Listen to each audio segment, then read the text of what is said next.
VAT বাড়ানো 2 সপ্তাহের মধ্যে কিছু পণ্য সেবায় ভ্যাট ও সম্পূরক শুল্ক কমালো জাতীয় রাজস্ব বোর্ড এনবিআর।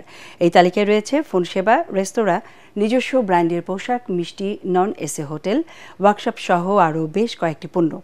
এই সংক্রান্ত 4টি প্রজ্ঞাপন জারি করেছে এনবিআর। এর পাঠানো বিজ্ঞপ্তিতে বলা হয়, এতে এসব পণ্য ও সেবার দাম বাড়বে না। তরিক ইসলামের রিপোর্ট।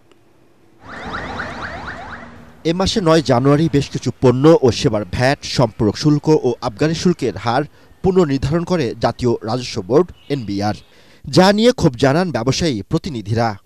বিভিন্ন পেশাজীবী সংগঠন, সুশীল সমাজ এবং অংশীজনের অনুরোধে বৃহত্তর স্বার্থে বর্ধিত ভ্যাটের হার ও শুল্ক প্রত্যাহার করে 4টি নতুন প্রজ্ঞাপন জারি করেছে জাতীয় রাজস্ব বোর্ড। প্রজ্ঞাপনে বলা হয়, চিকিৎসা সেবাকে সহজ করার লক্ষ্যে ওষুধ শিল্পের উপর ব্যবসায়িক কর 2.4%ই রাখা হয়েছে।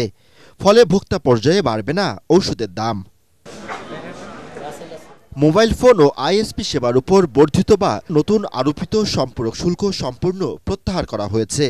ফলে এ খাতে ভোক্তাদের খরচ বাড়বে না।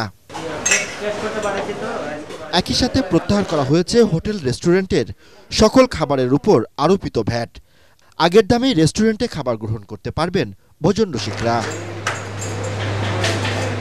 ভ্যাট প্রত্যাহার করা হয়েছে মোটর গাড়ির গ্যারেজ ও ওয়ার্কশপের উপর। একইভাবে non AC hotel, Mishtanna Bhandar ও নিজস্ব ব্র্যান্ডে তৈরি পোশাক বিপণনের ক্ষেত্রে সেবার ভ্যাটের উপর 15% থেকে কমিয়ে 10% নির্ধারণ করেছে এনবিআর। তরিক ইসলাম, এটিএন বাংলা, ঢাকা।